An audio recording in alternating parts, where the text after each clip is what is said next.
Udah bertahun-tahun nih di dunia sales tapi tetap bisa bertahan dan tetap bisa eksis di dunia sales ini, Mas Rus. Tambah teman, tambah ilmu di luar itu, dan itu tidak didapatkan teman-teman yang lain di divisi yang lain. Gue tuh nggak ada background di sales, gue tuh nggak bisa jualan, gue tuh takut gitu, gengsi. Mengatur strategi, mengatur cara bagaimana supaya kita semangat dengan goal yang kita inginkan tadi itu.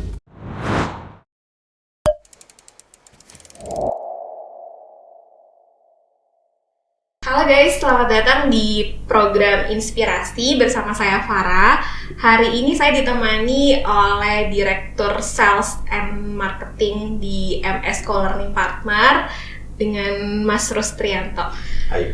Halo Mas Rus. Hai, selamat sore Pak. Apa kabar? Selamat sore. Hai, gimana kabarnya? Sehat? Alhamdulillah sehat. Ya. Jadi Mas Rus ini sudah berkecimpung di dunia sales cukup lama ya Mas Rus? Sangat lama ya, bukan cukup lama? Dibilang cukup lama, boleh. Cukup lama ya? Iya. Jadi gini teman-teman, hari ini aku mau nanya-nanya sama Mas Rus tentang tips-tips gimana sih biar bisa di dunia sales ini cukup lama, apa aja sih yang udah Mas Rus lakukan. Aku udah ngelis nih Mas Rus pertanyaannya. Boleh, apa aja ya. yang akan aku tanyakan sama Mas Rus. Semoga bisa mewakili pertanyaan dari teman-teman sales di luar sana. Jadi yang ini ya Mas Rus, kalau permasalahan di dunia sales mungkin ya, kadang-kadang orang tuh kalau udah dengar kata-kata konotasi atau kata-kata sales tuh udah takut duluan gitu. Apalagi kalau misalkan fresh graduate nih, terus udah gitu, pekerjaannya sales gitu, langsung kayak takut gitu. Pasti kan jualan, terus udah gitu target ya kan. Pasti kan sales itu nggak pernah lepas dari kata target kan. Target, terus udah gitu kalau nggak target, kalau nggak capai target nanti ada punishment-nya kayak gitu. Jadi udah takut duluan gitu loh, apalagi yang baru fresh graduate gitu. Udah takut deh pokoknya, apalagi sekarang kondisinya juga kayak gini ya Mas Rus, pasti akan mempersulit untuk orang-orang sales juga ya. Nah, kalau Mas Rus sendiri gimana sih Mas Rus caranya udah bertahun-tahun nih di dunia sales tapi tetap bisa bertahan dan tetap bisa eksis di dunia sales ini Mas Rus? Ya, menarik ini pertanyaannya terkait statement yang barusan Farah sampaikan, bahwa sebagian memang berpendapat seperti itu. Tapi pada dasarnya yang penting adalah satu, teman-teman kalau memang pengen terjun di dunia sales marketing adalah passionnya ada di situ. Nah, passion itu kita sendiri yang tahu bahwa kita salah satu contoh adalah kemampuan kita bertemu orang itu senang apa tidak, itu dulu dasarnya. Kemudian berorganisasi contohnya ya, itu mereka ada passion nggak untuk ngumpul-ngumpul seperti itu. Itu kode awal bahwa kalau kita passionnya di situ. Nah, memang betul sebagian teman-teman memang nightmare ya di sales itu. Karena di situ ada tantangan macam-macam. Sebetulnya kalau menurut saya pribadi selama ini pengalamanku adalah menarik, karena setiap hari kita bertemu dengan orang yang berbeda, setiap hari kita dengan bertemu orang yang berbeda itu kita bertambah ilmu. Kenapa? Di masing-masing saat ketemu itu kan levelnya beda-beda nih, dari mulai level kalau di organisasi ya, ada staff, ada manager, ada general manager, director, sampai ke CEO. Nah, ini akan menambah value yang bagus sebetulnya kalau teman-teman ingin menggeluti dunia sales and marketing. Yang satu adalah menguntungkan kita sendiri, kita banyak wawasan, banyak ilmu di luar yang kita dapat. Yang jelas tergantung kita, memang passion kita di mana dulu nih. Kalau kita tidak passion, susah untuk berkembang di situ. Tapi ada tapinya, itu ada yang dorongan yang kuat adalah environment. Saya sendiri dulu tidak ada background dunia sales, itu nggak ada. Nah itu Mas Rus, kadang-kadang kan kita kayak gue tuh nggak ada background di sales, gue tuh nggak bisa jualan, gue tuh Ya. takut gitu, gengsi biasanya gitu kan Mas Rus, gue tuh gengsi kalau harus jualan gitu. Betul. Takutnya orang tuh menganggap gue gimana kayak gitu kan Mas Rus. Nah itu gimana caranya biar ya nggak perlu ada, sebenarnya sales itu nggak perlu ada background sales tuh, semua orang tuh bisa gitu kan. Bisa. Dan saya mengalami sendiri itu dari mulai dari perusahaan awal. Saya mulai dari hospitality dulu. Kita juga nggak ada background untuk sales di situ, tapi sama GM saya pada waktu itu diterjunkan di situ. Mau tidak mau ya kita harus belajar cepat ya, menyesuaikan bagaimana dunia sales kayak apa. Kemudian berkembang sampai di Jakarta sampai hari ini, ternyata asik di dunia sales itu. Ada sesuatu yang luar biasa di situ ternyata kita dapat. Yang seperti disampaikan tadi, tambah teman, tambah ilmu di luar itu, dan itu tidak didapatkan teman-teman yang lain di divisi yang lain. Itu akan menariknya di situ. Apa sih Mas Rus yang memotivasi kalau kadang-kadang kan kalau sales itu kita harus terus termotivasi kan Mas Rus, karena ya sales itu kan hubungannya selalu dengan uang ya pasti kan gitu. Ya. Apa yang bisa memotivasi terus gitu loh Mas Rus, karena kan kadang-kadang sales itu bukan yang pekerjaan yang kita tuh tahu gitu loh besok harus ngapain gitu. Sales mungkin tahu, tapi kita nggak pernah tahu tuh Mas Rus pada saat kita ketemu orang tuh apa yang terjadi gitu. So naik turunnya itu lebih sering kan kalau di sales itu gitu, bukan kayak misalnya pekerjaan rutin yang kita udah tahu nih hari ini kita input data, kita bikin ini. Kalau kita ketemu orang kan kita nggak pernah tahu kan apa yang akan terjadi. Kalau dari Mas Rus sendiri apa sih yang memotivasi Mas Rus tuh biar selalu ini nih pada target gitu, selalu on target, selalu achieve target, yang memotivasi Mas Rus tuh apa sih? Karena ya itu kan salah satunya harus termotivasi terus kan Mas Rus. Selain tadi kan Mas Rus bilang kita harus tahu dulu passion kita tuh di mana dan apa passion kita gitu. Sebelum aku lanjut di barusan pertanyaan itu, menambahkan tadi bahwa konotasi ya tadi, sales itu kok di pandangan orang tuh, wah ini orang ketemu pasti udah punya konotasi yang ini gitu. Iya, pasti mau jualan. Iya, mau jualan. Sebetulnya tergantung kita juga bagaimana kita mengemas ya. Mengemas dalam arti tidak harus kita menggunakan pakaian branded, kita tidak harus sesempurna mungkin. Pada dasarnya untuk mengemas diri kita supaya kita diterima orang itu, satu, kita kan mewakili institusi nih. Iya. Kita harus betul-betul memahami betul nih value di perusahaan kita itu seperti apa. Kemudian kita waktu ketemu dengan orang tuh range lapangannya itu seperti apa, mana yang tidak boleh, mana yang boleh. Itu dulu. Nah baru nanti berkelanjutan. Yang penting kita harus pede pasti di sales itu. Dan saya tekankan tidak harus semua harus berpakaian mahal, semua tidak harus branded. Tapi yang terpenting adalah kesesuaian dengan value yang kita punya dan perusahaan yang kita bawa gitu. Oke, pertanyaan kedua adalah yang mengenai motivasi. Iya, motivasi. Nah ini menarik, sebetulnya di sales itu yang bikin dorongan besar adalah pasti percentage kan. Iya, money. itu tidak bisa dipungkiri ya Mas. Tidak bisa dipungkiri, justru yang menjadi booster yang paling besar di teman-teman sales itu memang salah satu ya, itu selain menambah teman, menambah pengetahuan di luar dengan berbagai ketemu orang, macam-macam level sosial di luar sana, itu yang menjadi dorongan bahwa percentage itu yang menjadi dorongan yang kuat, karena dimanapun perusahaan semakin dia dapat tantangan besar, pasti nilai tambahnya yang dia akan dapat pasti juga akan ngikutin gitu. Itu hampir semua perusahaan, apalagi dunia consulting itu pasti ada. Nah besar kecilnya saya tidak bisa menyebutkan detail di sini.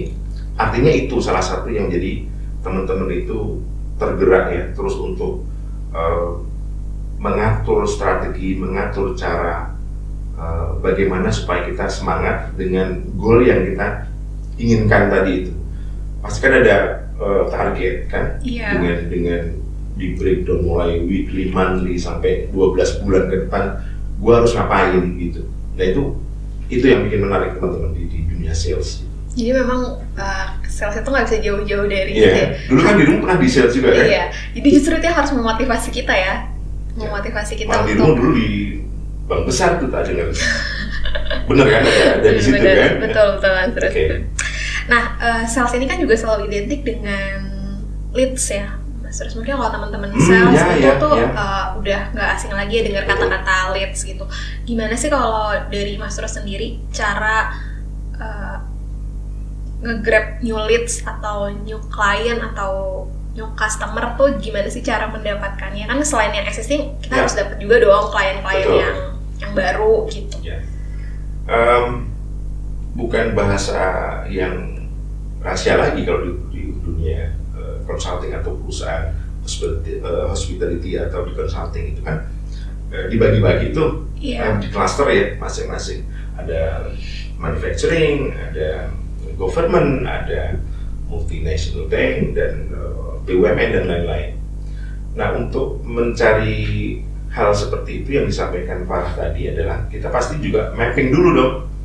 Sebelum kita ketemu ke klien yang kita tuju, kita pasti mapping dulu. Mappingnya bagaimana?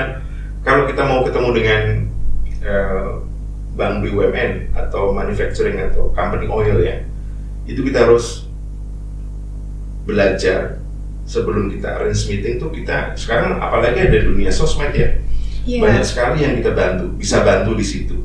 Kita googling perusahaan itu, jumlah sosnya berapa, dia produksi apa sih, kemudian para BOD-nya itu ada berapa, HR-nya namanya siapa, kan ada tuh, ada sebagian ada di media. Udah ada informasinya ya. Nah, teman-teman pasti sudah tahu ini bukan hal yang baru ya di dunia sales. Jadi teman-teman kalau mau nge-leads new client ataupun existing bisa jadi ada perombakan ya. Itu pasti sebelum ketemu pun nanti malam atau besok lusanya itu sudah mempelajari kondisi di perusahaan itu sangat membantu. Jadi untuk kita bisa dapat klien baru atau kita nge-grab new client itu, hal terpenting yang harus kita lakukan itu mempelajari tentang perusahaan atau yang menjadi target kita ya. Kalau misalkan kliennya atau customernya itu perorangan, ya kita pelajari tentang mereka di sosial medianya. Kan sekarang, banyak tuh. Iya, karena sekarang udah ada LinkedIn kayak gitu ya. Google. Jadi pelajari benar-benar tentang dia lah ya, tentang calon customer kita tuh bisa dari platform-platform yang sekarang udah tersedia di mana-mana gitu ya Mas. Nah, yang menarik mengalami dua suasana yang berbeda. Saya masuk dunia sales belum ada Google padahal. Kemudian kalau kita kan sekarang semua googling kan. Tahun berapa tuh baru ada Google kan? Itu membantu sekali untuk teman-teman dunia sales. Jadi sekarang sebenarnya nggak ada ini lagi kalau untuk sales tuh nggak ada apa sih namanya? Kalau dunia sales sekarang ada keluhan susah untuk menemukan new lead, something wrong with that guys gitu. Jadi nggak ada alasan ya, nggak ada reason buat gue nggak tahu lagi nih siapa yang mau apalagi sekarang ada Twitter, ada Instagram, ada LinkedIn, ada Facebook ya, ada Facebook, dan itu sangat membantu. Iya. Dulu ada cuma Facebook saja kalau salah tahun sekian itu. Jadi untuk mendapatkan new client juga untuk di kondisi saat ini bisa melalui sosial media juga ya Mas. Terus kita bisa pelajarin calon kliennya itu dari dari sosial medianya mereka gitu. Atau kalau misalkan perusahaan, kita bisa mempelajari company profile-nya terlebih dahulu. Dia produksi apa sih gitu. Di saat meeting tuh nyambung. Dan user biasanya berarti istilahnya nggak kosongan nih anak kesini gitu. Jadi ada touch emosional yang kita jalin secara tidak langsung ya. Kita appreciate dengan perusahaan dia. Kita bisa tahu sampai berapa keuntungan per tahun, kan biasanya ada tuh informasi-informasi itu. Jadi sangat membantu. Jumlah resource-nya berapa, produksi per tahunnya berapa, kita harus tahu. Nah, setelah kita tahu kan, kita nggak mau dong berhenti sampai di situ ya, Mas Rus. Next stepnya kita mau make an appointment. Mungkin kalau dulu kita bisa janji buat meeting langsung gitu. Kalau sekarang kan semua virtual ya.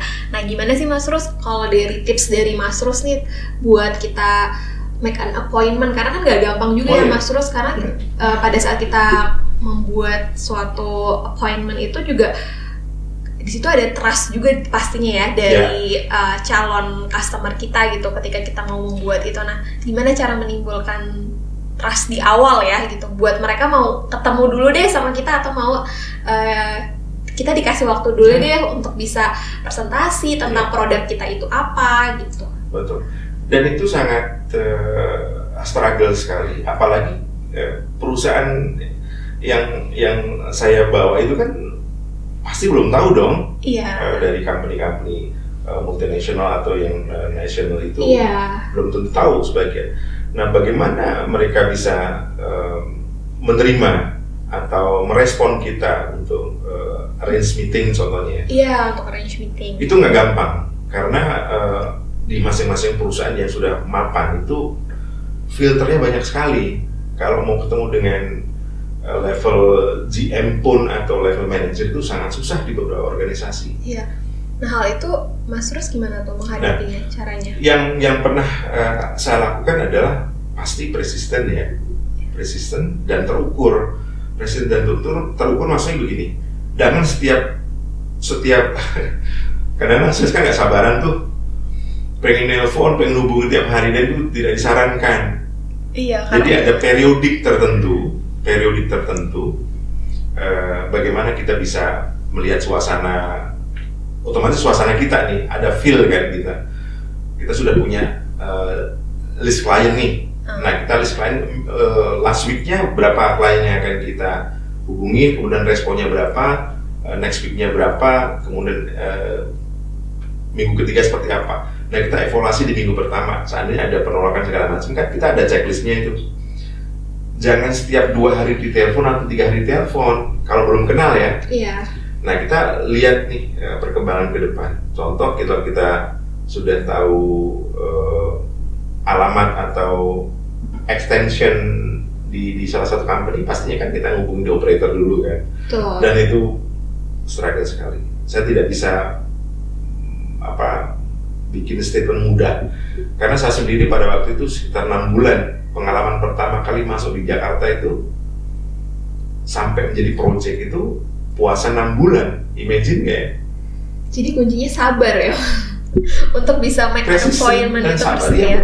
Betul. Dan harus punya pola itu. Iya, jadi kita bisa membaca polanya juga. Betul. Kita harus bisa tahu yang pasti kita punya list juga ya, yang apa yang harus kita lakukan, yang mana aja yang udah kita udah pernah kita hubungi, terus udah gitu di hari apa kita hubungi, lalu kita harus hubungi lagi di kapan gitu. Nah, untuk di pola. Tipsnya salah satu begini, itu mungkin teman-teman di luar sudah mempraktekkan ya, dan itu tidak ada hal yang baru sebetulnya di sales itu, hanya pengulangan asal kita mau melihat pola itu. Contoh, saya mau ke perusahaannya Farah sebagai director HR ya, kemudian saya belum tahu Farah, this new client di tempat saya. Yang pernah saya lakukan contoh ini, paling ketemu di security dulu kan. Iya. Dan di security kita seolah-olah bahwa kita ada undangan untuk Ibu Farah sebagai director of sales. Nah, kita jelasin di security. Nah, di security kadang-kadang ada lengahnya, ada striknya juga. Nah, kadang-kadang kita memanfaatkan kelengahan itu, bukan kita untuk berbuat tidak baik ya. Kelengahannya dalam artian semakin kita jelaskan detail, security kan tidak punya waktu panjang tuh. Iya. Nah, biasanya langsung, oke Pak, kalau begitu nanti Bapak ke reception, kemudian di lantai sekian. Nah, itu salah satu itu. Itu bisa langsung juga ya buat teman-teman. Itu blessing buat teman-teman sales nih di lapangan. Or dari security itu memberikan nomor extension. Teman-teman sales yang tahu betul di dunia sales itu, kalau sudah diberikan nomor extension salah satu director, itu kayak menemukan mutiara gitu. Sebongkah berarti. Wah itu opportunity besar sekali. Intinya di sales itu besar. kita harus bisa kreatif ya Mas Rus untuk Temukan mencari pola cara itu. terus gitu loh. Kalau misalkan jalan satu nggak bisa, kita cari lagi jalan yang lain, jalan yang yang bisa. bikin teman-teman informasinya kurang lengkap di lapangan adalah setiap company ditolak, belum menemukan pola, biasanya begitu. Jadi temukan dulu polanya. Dan itu apa. informasi itu kan paralel. Iya. Ngomong si A begini, ketemu si B begini, akhirnya konotasi di sales itu kayak menakutkan. Iya, benar banget. Padahal nggak begitu semuanya. Iya. Nah, setelah tadi kalau make an appointment itu kan emang ya itu tadi ya Mas, terus runtutannya agak panjang gitu. Yang pasti kita sebagai seorang sales itu kita harus dituntut harus kreatif gitu, mencari jalan. Kalau yang ini nggak bisa, cari lagi yang lain. Ini nggak bisa, cari lagi yang lain. Apalagi sekarang ada sosial media nih. Iya, balik lagi kayak yang tadi ya, maksimalkan sosial media. Tadi tips yang kita belum tahu nih ke perusahaan yang akan kita tuju, supaya kita dapat linknya dia, supaya dapat extensinya dia, salah satunya itu. Kemudian sekarang terbantu dengan Android nih, sosial media. Kalau kita sudah dapat nomor telepon, kemudian kita nge-save kan, dan diajak meeting terus susah. Bagaimana kita untuk memaintain itu? Nah, nanti akan ada cara-caranya itu. Salah satunya kita ya lihat tuh capture di di picture profile dan lain. Kita ngikutin itu. Kita bisa capture, send back, kemudian kasih wording yang sesuai dengan situasional di situ. Itu akan orang tertarik, salah satunya itu. Mengikuti perkembangannya ya. Yes. Setelah kita udah tahu, kita udah bisa nih Mas Rus, udah berhasil membuat appointment, berhasil ketemu. Itu kan bukan tahap akhir ya, masih ada lagi. Masih panjang. Kita gimana caranya kita bisa tepat sasaran, kita bisa menggali needs-nya klien. Kalau dari pengalaman Mas Rus sendiri gimana? Ya, kalau aku compare dengan perusahaan yang pertama saya dulu berkecimpung di sales itu kan di hospitality. Jadi mereka, teman-teman sales itu udah dapetin toolkit untuk sales ya. Jadi enak tuh teman-teman di hospitality tinggal ketemu, ngasih gambar, ini jenis ruangan kita, luasnya sekian, kemudian facility di hotel kami ini seperti ini.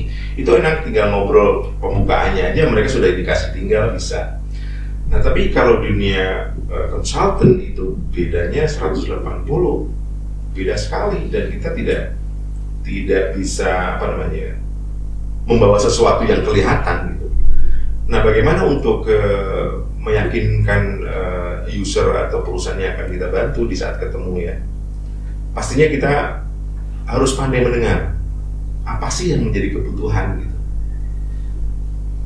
Selain harus pandai mendengar, kita harus bijak nih bertanya supaya dapat informasi yang lebih dari perusahaan yang akan kita bantu. Semakin kita dapat informasi yang lebih, ini akan mendapat kesesuaian kebutuhan yang dia inginkan. Itu yang pernah kita lakukan dulu. Jadi sebenarnya kunci utamanya itu mendengarkan sih ya Mas Rus. Mostly ya, betul. Kita tahu apa yang menjadi needs-nya dia. Betul. Itu mendengarkan itu ya Mas Rus. Ya. Nah, setelah kita udah tahu nih kebutuhannya apa, terus biasanya kan kita baru tuh agak mendekati untuk ke proses penjualan ya Mas Rus. Ya. Walaupun masih ada tahap-tahap selanjutnya lagi gitu. Ya. Nah, dari tahap-tahap ini kan misalnya kita udah sampai tahap akhir nih Mas Rus, ternyata gagal gitu. Sales itu kan kadang-kadang ada yang kalau udah gagal gitu atau ditolak tuh udah langsung yang down gitu. Maksudnya kayak ya gue ditolak nih gitu. Kalau dari Mas Rus sendiri pengalamannya gimana kalau menghadapi penolakan? Karena ya sales itu mau nggak mau kan harus berteman dengan kata penolakan kan Mas Rus. Karena nggak semua orang pasti bisa nerima. Menurut Farah kira-kira pernah ditolak nggak? Iya pasti. Kalau aku sih pasti, kalau Mas Rus aku. Kalau saya bukan pasti, banyak. Bukan pasti lagi ya, tapi banyak. Itu pasti satu paket lah. Tidak semua itu akan smooth ya, pasti ada proses-proses seperti itu. Nah itu pelajaran buat kita juga di saat kita kalau sudah presentasi atau memberikan proposal ya, belum sesuai dengan kebutuhan dan kita belum beruntung di situ. Justru kita harus memberanikan diri bertanya, apa nih kekurangan yang perlu kita tambahkan di situ. Nah dari informasi itu, at the end kalau next month atau beberapa bulan ke belakang pasti ada kebutuhan lagi nih. Nah itu kita sudah punya memori yang kemarin bahwa kegagalan itu di sini atau di frameworknya atau di metodologinya, dan itu nggak apa-apa. Justru user kalau kita tanya itu merasa ini serius ini gitu. Ini bukan main-main ya, ternyata serius nih orang itu. Nah dengan kita bertanya apa sih kegagalan pada waktu itu ibu atau bapak gitu kan, itu pasti sebagian di share nih ke kita. Oh gagalnya di sini, kurang ini. Nah ini luar biasa ini masukan yang bagus. Jadi dari situ juga kita bisa memperbaiki ya apa yang harus kita perbaiki ke depannya. Gitu. Jadi calon customer kita juga merasa dihargai, merasa nyaman. Malah kalau tidak ada opportunity akhirnya tanpa kontak dan lain-lain, wah itu nggak boleh tuh. Justru harus lebih dekat. Iya, justru bukan ketika intinya kalau penolakan itu hal pertama yang harus kita lakukan itu menerima dulu ya Mas. Terus ketika kita udah menerima, kita bisa tahu nih apa yang menjadi kesalahan kita untuk diperbaiki ke depannya gitu. Nah, apa-apa itu okay. Karena itu hal yang biasa ya. Cuman kan kalau untuk teman-teman yang baru nih pasti ya ada lah. Iya, gitu menghadapi penolakan tuh takut gitu, takut ditolak gitu. Sebenarnya kan ini nggak cuma bisa diaplikasikan untuk ke semua ya Mas Ros. Hampir semua di bidang sales itu di bidang sales. Di bidangnya seperti apa masing-masing. Mungkin ya beda implementasinya aja ya Mas Ros. Beda implementasinya aja. Nah sama ini Mas Ros, kalau di sales itu kan selalu identik dengan gimana caranya kita tuh bisa membangun hubungan yang baik dengan customer ya, dengan customer atau dengan klien. Gimana caranya kalau Mas Rus tuh bisa mempunyai hubungan yang jangka panjang ya Mas Rus gitu. Iya. Artinya ketika kita selesai penjualan itu nggak lepas gitu loh. Betul. Maunya kan tetap punya hubungan yang baik, memaintain-nya gitu. Gimana Mas Rus kalau dari Mas Rus sendiri? Kalau di dunia sales itu, di saat kita mendapatkan sesuatu dari user atau dari organisasi yang kita bantu, pastinya lah itu secara emosional tidak akan lepas begitu saja. Justru itu opportunity buat kita. Nah, bagaimana strategi untuk memaintain itu kan gitu? Pasti orang masing-masing organisasi atau sales, teman-teman sales di luar itu beda dan strategi itu pasti beda. Tinggal menyesuaikan suasana, kemudian kondisinya itu seperti apa. Nah, yang saya lakukan kalau di perusahaan-perusahaan asing ya, atau perusahaan lokal yang perusahaan-perusahaan besar itu, at least itu kan sudah tahapannya sudah banyak tuh, sudah sering ketemu, sudah sering kirim kabar, update mengenai materi, update mengenai evaluasi kelas kemarin gitu. Emosional itu udah terjalin. Nah, banyak cara teman-teman sales untuk memaintain itu. Contoh, dengan sekian waktu ke belakang kan sudah tahu nih, satu hobinya beliau itu apa sih, hobinya bapak di perusahaan ini apa sih, perusahaan ibu di perusahaan apa sih, tahu kan hobi atau komunitas mereka gitu. Nah biasanya kita soundingnya itu lewat itu komunitas yang beliau suka ya. Contoh kalau bapak-bapak kan biasanya golf ya. Iya. Ada golf, ada komunitas untuk otomotif sepeda motor atau otomotif roda 4. Nah kita masuknya di situ biasanya supaya ada engage berkesinambungan. Jadi ke personalize ya. Iya, jangan menanyakan project atau jangan menanyakan hal yang terkait dengan, meskipun itu memang tujuan kita di situ. Jadi kita masuknya di situ untuk memaintain hubungan. Dan itu tidak mudah karena setiap organisasi atau director HR di masing-masing perusahaan kan hobinya beda-beda tuh. Nah, kita harus belajar di situ. Istilah golf itu banyak tuh. Kemudian sticknya ada berapa ukurannya, macamnya, jenisnya apa, penggunaannya untuk apa. Kita harus belajar di situ. Kemudian kalau otomotif yang vintage itu apa sih? Kemudian yang Harley yang terbaru itu apa sih? Jadi nyambung di saat kita ketemu dengan klien yang seperti itu. Jadi memang di dunia sales ini kita dituntut untuk bisa tahu semua perkembangan di luaran itu seperti apa ya Mas Rus? Mau tidak mau. Mau tidak mau kita harus tahu itu ya. Kalau jadi, kita mau masuk di semua kalangan, kita harus tahu. Paling tidak kita tahu secara besarannya ya. Iya. Tidak harus detail. Jadi, tidak akan cukup waktu. Jadi ketika kita dihadapkan oleh calon potensial customer atau customer kita nih, kita tuh bisa ngobrol apa aja tuh bisa nyambung gitu ya. Contoh kalau di picture profile nih, biasanya bapak-bapak itu kan ada yang suka bola nih. Iya. Ada masang Liverpool di picture profile-nya itu. Ada Real Madrid, ada Barcelona, ada Manchester United. Nah, contoh kayak di salah satu klien besar di tempat saya itu, suatu saat dia pasang di Manchester United. Nah, kemudian kita ngomong nih, kebetulan nyambung kesenangan kita nih contohnya. Nah, itu membantu sekali. Kita pun bisa cerita ke belakang, zamannya mulai Josh Ben sampai Beckham itu kita bisa nyambung. Jadi orang tuh nyaman berbicara mengenai itu. Dan itu tidak, kita nggak minta project pun. Iya. Dia udah langsung kita udah tahu bahwa kita di situ memang urusannya project, tapi covernya jangan di situ. Gitu. Kita baru dengan yang bagus. Artinya kita mencari cara dengan suasananya. Biar mereka tuh ingat terus sama kita ya, dengan cara yang mungkin lebih soft ya Mas Ros. Jadi nggak langsung yang ada project apalagi nih nggak langsung kayak gitu. Jangan. Dan terkesan di situnya ribet ya. Ya kalau kamu tidak mau ribet, tidak akan menjadi pelari maraton di sales. Kamu akan menjadi pelari jangka pendek.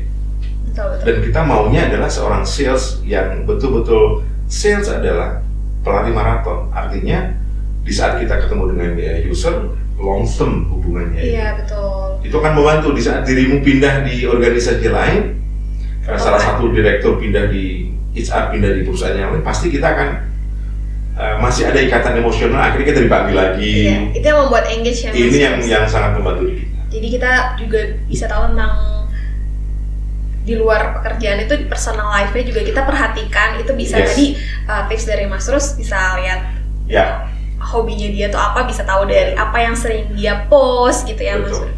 Dengan catatan be natural. Tidak boleh lebay. Iya benar. Biasa saja, natural saja itu. Jangan dibuat-buat. Nggak bagus. Iya, khawatirnya dia malah jadi kayak annoying ya, jadi terkesannya jadi seperti itu. Betul. Nah teman-teman, hari ini aku dapat banyak banget insight baru nih dari Mas Rus tentang menjadi seorang sales yang adaptif ya Mas Rus, yang agile gitu. Bisa dikatakan begitu. Dari hasil ngobrol-ngobrol aku sama Mas Rus hari ini, ada 6 tips nih Mas Rus dari Mas Rus untuk menjadi seorang sales yang adaptif. Yang pertama, kita harus temukan dulu passion kita ya Mas Rus. Kita harus tahu passion kita itu apa. Betul ya Mas Rus. Karena di salah satu yang paling penting ya, kita punya passion di sales itu sendiri gitu. Apa yang menjadi motivasi kita untuk tetap bertahan di dunia sales ini.